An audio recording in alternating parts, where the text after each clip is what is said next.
we're going to proceed then. Is the state ready to open? Yes, Your Honor. All right, you may proceed. Your Honor, could I ask that chair be removed? It's sort of in Yes. the way a little bit. Blocks Thank your you. view there? Yes, sir.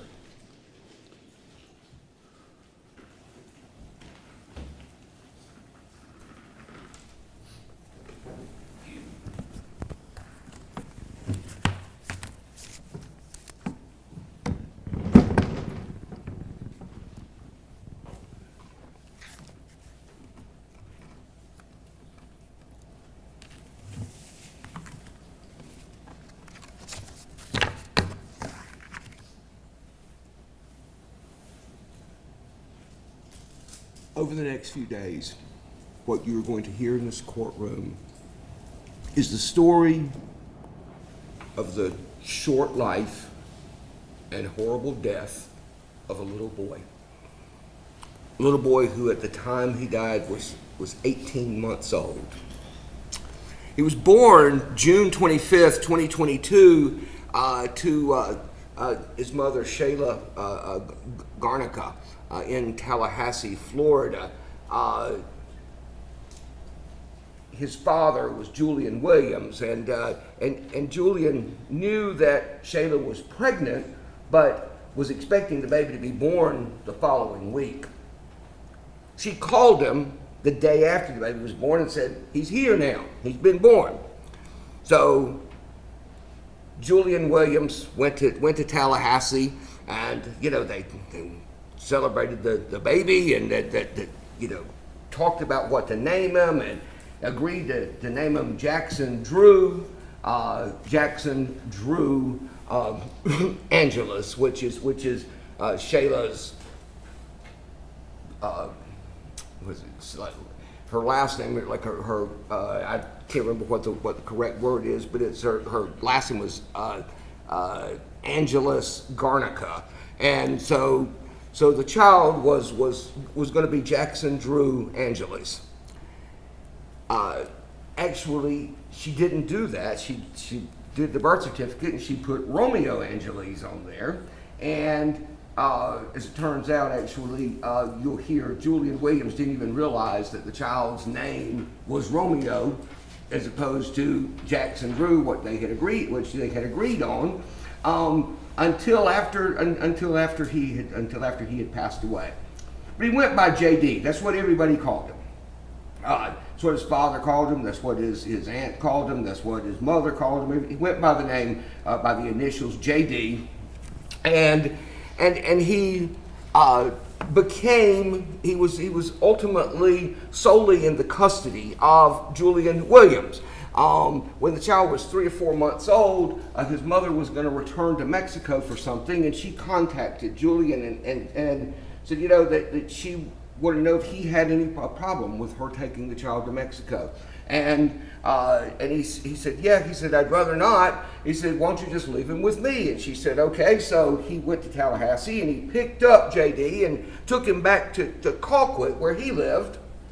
And when he went back to Colquitt with the child, that essentially was the end of the mother's involvement with the child. She saw the child 2 or 3 times after that, like when Julian took the child to Tallahassee to go to a doctor's appointment, whatever, she saw the child then, but she didn't keep him anymore. He didn't stay with her anymore. He lived from that point forward until his death. He lived with Julian Williams. He lived with Julian Williams and Julian's sister, Ashanti Burr, who is a little younger than he is. She's a college student now. And they lived with their mother in Colquitt. Her mother became ill. She was diagnosed with cancer. She was receiving radiation treatment, and the child couldn't be in the home with her because she was receiving radiation treatment. And so she ended up moving to another house that they owned, and so it was Julian Williams and Ashanti, his sister, and the child living there. And Julian was the sole income. He was the sole wage earner, the sole support for the family, for his mother, for his sister, and for the child. And so he worked a lot, and when he was working, his sister was the person who took care of the child, sort of on a day-to-day basis. The mother ended up dying. I don't remember exactly when that was. Sometime in 2023, Julian's mother passed away, and so it was Julian and Ashanti and JD. Whatever the original origin was of the relationship, Julian Williams became involved in a relationship with Trinity Poague, who is the defendant in this case. And she lived in Donaldsonville, lived in South Georgia, down, further south. We're in South Georgia, further South Georgia. When you're in Donaldsonville, this is North Georgia practically, where we are. But she was from there. She was from Donaldsonville, and she and Julian Williams became involved in a relationship. And you're going to hear some things about the relationship, about as it progressed. And for now, I'm just going to sort of summarize it by saying that what I think you will hear is evidence that the relationship was very rocky, that it was sort of up and down, it was on again, off again. They were breaking up on Thursday and back together on Friday, and then she was going to break up with him on Saturday, and that her feelings because he broke up with her before she could break up with him, and so on and so forth over the course of many, many, many months. Trinity she was a college student. She started attending Georgia Southwestern in August of 2023. And so Julian often, on weekends when he was off work, he often would come up to Americus. He many times brought the child with him to Americus, and they stayed in her dorm, and she lived in the Oaks dormitory. She had a roommate, a young lady named Paris Permort, who you will hear from in this trial. And so Julian would bring the child up, and they would stay with her. They would stay with her there. Throughout all of this, one of the primary sources of friction that you will hear about, the primary sources of friction in this relationship, and what you will hear is this, that Trinity Poague resented this child. She resented this child because the child got more of Julian Williams. Jay goes by Jay. Most people call him Jay Williams, and so if I say Jay or Julian, I'm talking about the same person. I'm talking about the child's father. But the child, JD, got a lot more attention from Jay than perhaps than Ms. Poague did. In addition to that, the evidence will show that she resented the fact that she was sort of placed in a stepmother role, that wasn't the role she wanted to be in, that she wanted to have a family, she wanted to have children, she wanted to have a child or children with Jay Williams, but not that child. She wanted her own child with Jay Williams. And you will see and hear evidence in both in the form of text messages and people who knew Trinity Poague and who had conversations with her, and you'll hear from them about the things that she said, and you'll see some of the text messages that she said, and going all the way back to like August of 2023. She was expressing her anger about the child, her frustration about the child, that commented in a text message to a roommate that she really would just like to punch him, and it's like, well, I know that sounds terrible, because he's just a little boy, but still, I wish I could just punch him. And she makes those references and things like that continue throughout their relationship. So, coming up to the week of January 8th, January 9th of 2024, Jay Williams is here. He comes to America because he's working. He works at he'll tell you, I can't remember the name of the place, but it's in Bainbridge, and they build dams and bridges and things like that. They construct them there and then take them apart and ship them out and put them back together and all that. He's got a good job, and he fully supports this family and has, since even before the child was born. But he would come to America sometimes, and then he'd go to work from here, and then come back to Americas during the weeks. And so he was in Americas for a couple of days and stayed at the dorm with Ms. Poague. And then he got a room here at a hotel, and they were going to have sort of a celebratory night, I suppose. And there was some fighting going on. It was trying to make up, and you'll hear all of that evidence. But the bottom line is that he's here on and off throughout that week. And then Saturday, he leaves here on Friday and goes work and he goes home and so he's in Colquitt and If there are phones in the courtroom, they need to be cut off. I don't know where mine is, so I'm sure it's not mine. So they're there that night on Friday, January 13th. He's there. I'm sorry, it's not Friday. Saturday, January 13th. He's in Colquitt and she's up here, and she's somebody comes up with the idea of them meeting in Albany. Okay, so he's going to meet her in Albany. They're going to go to dinner and whatever. So he says, but I've got JD with me. Okay, so I'm going to have JD. And Trinity Poague says, that's fine, bring JD, I want to see JD too, and so bring JD, and so they meet in Albany and go to a couple of places, go get some food, and go to Sephora, the makeup store, and some other things. And then they're leaving there, and he's going to come with her to Americas, Saturday night. January 13th, 2024. And they haven't even gotten to Americas, okay? They hadn't even gotten to Americas before she begins texting her roommate, Paris Permort. And she says to Paris at 9:28 p.m. that night, she says to Paris something to the effect of, are you going to be, Paris worked nights. She worked nights at Magnolia Manor. And so she wasn't at the dorm. And so Ms. Poague texted her and said, are you coming back in the morning? Somehow I got stuck with JD. Okay, because JD was coming up here with his dad.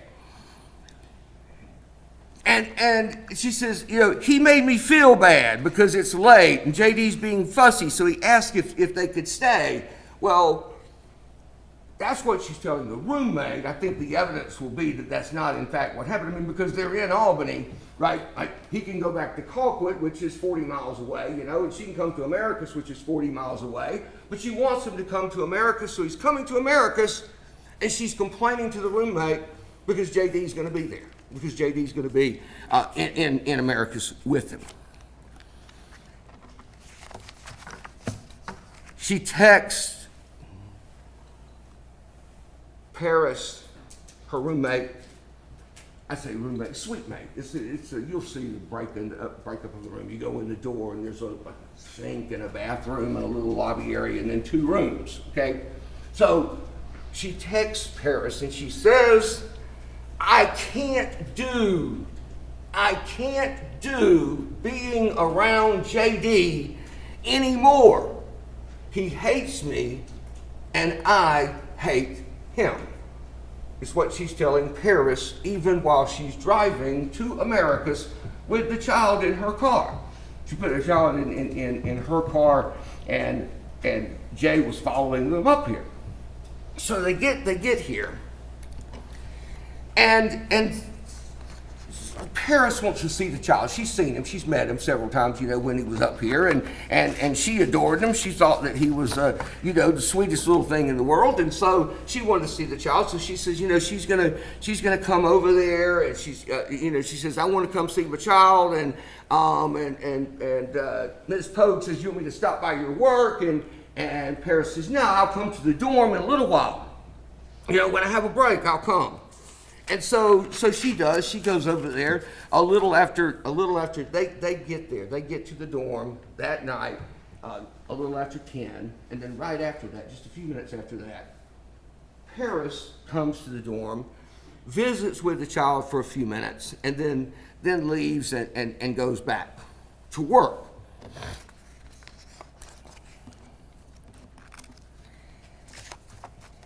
Later that night,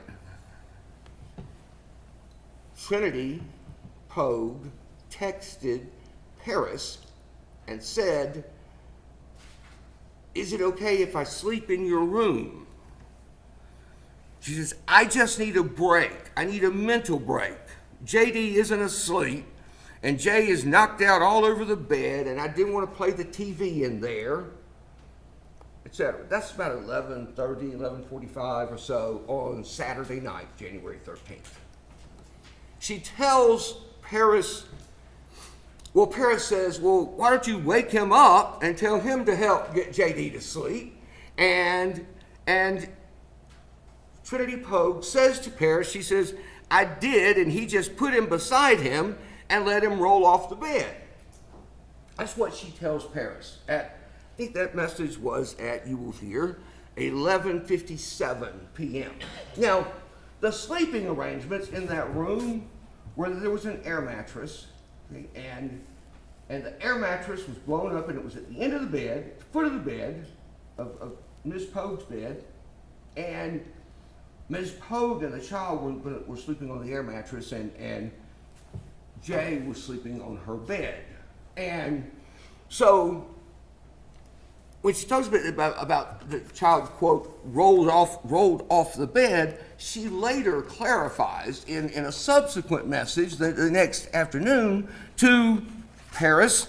She says, back up. Paris says, what? Yeah? And she goes, it's fine. He's okay. He's fine.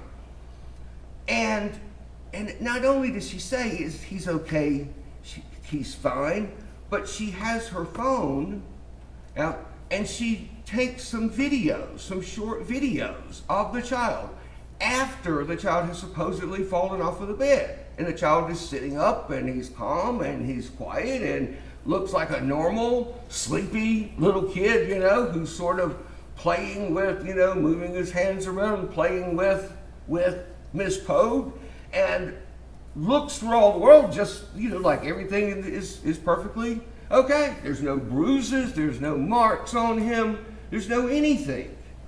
There weren't any bruises on him when he got here, okay, like on his face or on his body. There weren't any marks, wasn't suffering from any kind of medical condition, wasn't in need of medical care or anything else, okay, when he had gotten here with his daddy. But she says to Paris, she goes, he's fine, he's okay. And the next day she clarifies, and she goes, Paris says, I thought you said he rolled off the bed. And she says, she says, first she says, I don't know. I was asleep. I don't know if he fell off a bed or didn't fall off a bed, is what she tells Paris. A few hours after she told Paris he rolled off the bed. Then she tells Paris, when Paris asks about it again, says, did he fall off the bed last night or not? And she says, yeah. She says, but that was only off the air mattress, and the air mattress wasn't that far from the ground. And of course, you'll see there is an air mattress that's in the room. I mean, by the time the room is searched and photographed and so forth, the air mattress, before Jay Williams had left the room that Sunday morning, the air mattress was folded up, put in the closet, etc. So in any event, to get back to that night, she had texted Paris and said he fell off the bed, etc. But the child's up. She takes videos. He's fine. He's calm. He's playing doesn't have a mark on him, doesn't appear to be in any distress whatsoever. He went to bed that night, slept all night long that night, okay? Slept until 9:30 or 10 o'clock on Sunday morning, the 14th.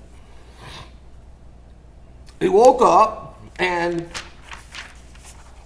okay, I have a 4-year-old grandson and I might do this, okay? So I'm not suggesting there's anything wrong with this, okay? But this is what the child was given to eat, okay? When he woke up on Sunday morning, it was Fritos, Twisty Fritos, the twirly chips, Fritos chips, and Mountain Dew in his sippy cup, okay? But that's what the child has, and the child is sitting in a chair. There's one of those like saucer style chairs, you know, like big round thing sits on a frame, you know, and the child is in the chair, put in the chair, and is sitting there eating Fritos and drinking Mountain Dew and watching TV, and everything is fine. Jay Williams left. They were going to get lunch. He ordered pizza, okay? He left the dorm, and you're going to see a video that just shows him, it's just a few seconds of the video, but it's just video from the dorm, and you'll see, like, you'll be able to make notes of the times that people came and went at the dorm. But he left, I think it was 11:55, 11:56 or something like that, Sunday morning, to go to Walmart to get some drinks and to go pick up a pizza for food. When he left, his son was in good health. He was gone 35 or 36 minutes. As he was coming back, he gets a call from Trinity Poague, who says something to the effect of, "I don't know what happened, but he's not breathing." And so Jay Williams pulls up to the dorm, and he goes into the dorm, and you'll see him. He's got a Walmart bag and a Pizza Hut box in his hands, and he goes through the door, and when he gets to the room, she's holding his baby, and he said the child appeared to be in great distress. He tossed the pizza on the bed. He dropped the Walmart bags on the floor. He picked the baby up and he took off. He rushed out the door with the baby, headed to Phoebe Sumter to the emergency room. The child was so sick at that point that the child was throwing up on him. May have started throwing up when he was in the dorm, in the room. I think what you hear is Jay Williams will testify. I mean, there's some evidence the child might have thrown up, like as they were going out the door. Jay Williams will testify that he doesn't really know when he started throwing up, but it was like in the car. It was when he, threw up on his clothes, etc. Gets to the emergency room. Not breathing. They take the child in. The child is is in grave distress at this point. There's no pulse. He's not, no heartbeat, no blood pressure, no breathing, no anything.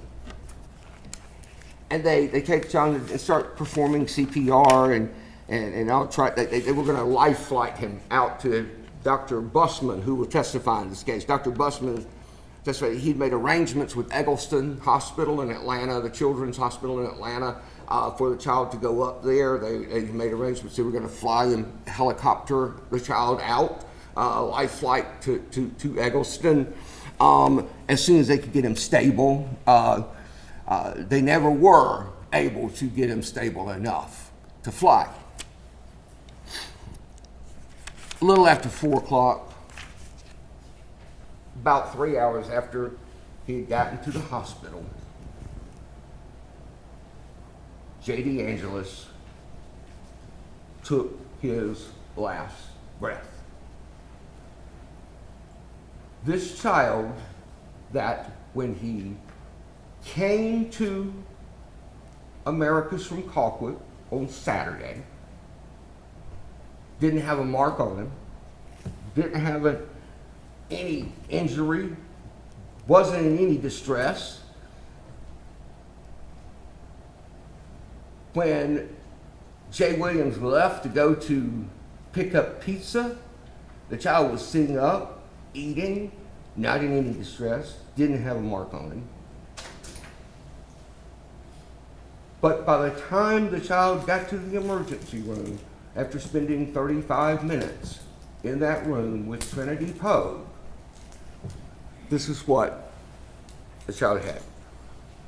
He had fresh bruising on his face. There was a fresh bruise, a visible, immediate, a sort of immediately visible bruise on the right side. Right side of his forehead. There was a bruise on the right side of his neck. There was a bruise on his cheek. There was a much bigger bruise on his other cheek. And you'll hear some testimony. You'll hear some testimony from the medical examiner and maybe others about what kind of a bruise this was. It's what they call a pattern bruise. Okay, it's something that when a doctor, when a medical examiner, somebody who's trained and experienced, looks at it, they say, I know what caused that bruise because it's like a bruise and there's a little break, in the skin, whatever, where it's not bruised, and there's another bruise, and it's called a pattern bruise because it's something that is known as the kind of bruise you get from a hard slap to the face, or from this kind of a thing, this kind of a pinch to the face. So there's that bruise on the left side. He's bleeding from his brain. There are bruises, multiple bruises, 4, 5, or more fresh bruises on the top of this child's head. Okay? Here and here and here and here, and in the temporal parietal region, which I think means right here, okay? And up here at the top of his head. And that's not all. On the back of his head, this bone right here at the bottom of the bottom of the skull, okay, that sort of dish shape that kind of goes in, okay, sort of naturally protected by your shoulders and by the crown of your head. This bone here at the bottom of his skull, the occipital bone, is fractured. Not only is the occipital bone fractured, but he has a massive hemorrhage in that location at the back of his head. A hemorrhage that was causing a hematoma, collection of blood, that was so fresh and so immediate that the people at the emergency room are like, you can feel it. You can put your hands on it, you can feel the blood built up right here at the back of JD's head. That is an injury that I believe the evidence will show is referred to as catastrophic. It's an acute injury. It's not an injury that happened hours before or days before. It's not an injury that could have happened the night before. It's not an injury that could have happened realistically. It's not an injury that could have happened from a child falling off of a bed or falling out of a chair or anything else.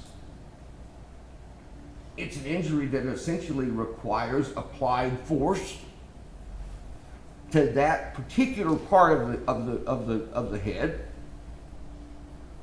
And it's an injury that could literally only have occurred within a few minutes' time before this child was presented at the emergency room. Couldn't have happened last night. Couldn't have happened 4 hours ago, or 5 hours ago, or even 2 or 3 hours ago. It can't be, to the moment clear about when the injury occurred. But I think what you will hear across the board from the medical testimony in this case, you're going to hear not only from the medical examiner, but you're also going to hear from both of the treating physicians that treated this child at Phoebe Sumter Medical Center, at the ER, in the emergency room. That's Dr. Busman and Dr. Olek. And they're going to say, that injury didn't happen before. That injury had to have happened in a very brief time, just a few moments before the child presented at the emergency room. And believe it or not, that's still not all. In addition to the multiple impacts, the multiple points of impact, the multiple injuries that was causing his brain to bleed here and here and here and here and here, in addition to that, J.D. Angeles had a massive laceration of his liver, okay, which is down here, this part of your back. That's where his liver is. And there's a massive laceration of the liver. And the laceration of the liver is to the right lobe of the liver. This is the lobe of the liver that basically is away from the front of the body. Okay, not it happens from falling forward or landing on the front part of your body. It's an injury that's off back here. It's causing him to bleed profusely in his abdomen. Okay. The evidence will be, the medical testimony that you'll hear is going to be pretty clear, though, that this is not the injury that killed the child. Okay, the injury that killed the child is the injury to his head. There's really not going to be any medical dispute about that. But there's nonetheless a massive laceration of the liver. It's not a chronic condition. It's not a condition that could have built up over time. It's not blood that would have collected over some long period of time. Okay? It's an injury that occurred acutely, that occurred sometime in the minutes or hours before the child was at the emergency room. Some of the injuries, like the bruises, for instance, what the testimony will be is that they're acute, they're fresh. But nobody can really age a bruise, okay? They can't look at a bruise and say that bruise is less than an hour old, okay? An hour-old bruise doesn't look much different than an 8-hour-old bruise, okay? The one injury, the single injury that can really be aged in this case, that the doctors can take a position, a firm position, and say this injury had to have occurred in this time frame, was the catastrophic injury to the fracture of the occipital bone, the hemorrhage, and the occipital bone was fractured so hard, okay, the extent of the fracture was significant enough that it caused the skull, this child's skull, to separate, okay, on this side of his head. Okay, like, everybody's seen pictures of skull, skeletons type of thing, and the skull is 4 or 5 different pieces, okay, and those pieces you hear they're laced together, okay, like the bone of the skull laces together, okay, it's something called, the one that's in question in this case is called the lambdoidal suture, okay, and the suture is just where the pieces of the skull join together. Okay, and the impact to the back of this child's head was so severe that it caused the lambdoidal suture, which is up here on the scalp, caused it to separate. Okay, that's the injury that can be dated in time. But the others, the bruises, the injury to the liver, are all consistent with that same time frame, and the evidence will be that they're all acute, they're all fresh, and you're going to see pictures of this child from just a few hours before where there aren't any of these injuries, okay? There aren't any of these injuries on him. There's no injuries to his face. There's no marks on his face. There's no knots on his head. There's no swelling of his abdomen. There's no vomiting. There's no illness that occurs or is associated with head trauma. The only time that is present is at the conclusion of what was essentially the last 35 minutes of this child's life, when he was in the sole company of the defendant, Trinity Poague.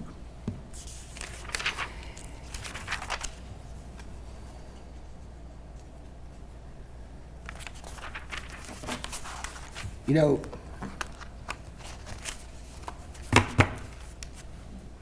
I'll tell you what evidence they don't have.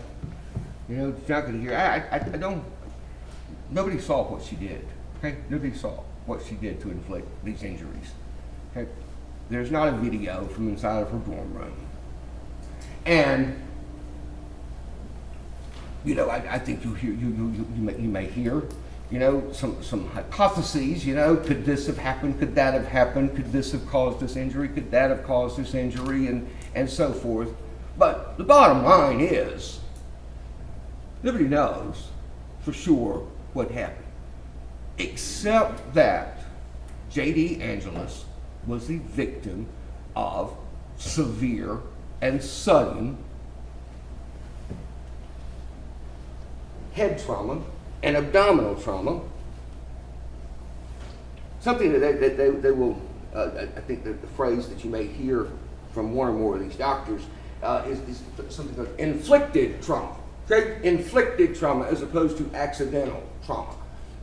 There are some earmarks, there are some distinctions that the clinical presentation of a patient, there's some distinctions between patients who present with accidental injuries and patients who present with injuries that are the result of inflicted or applied trauma.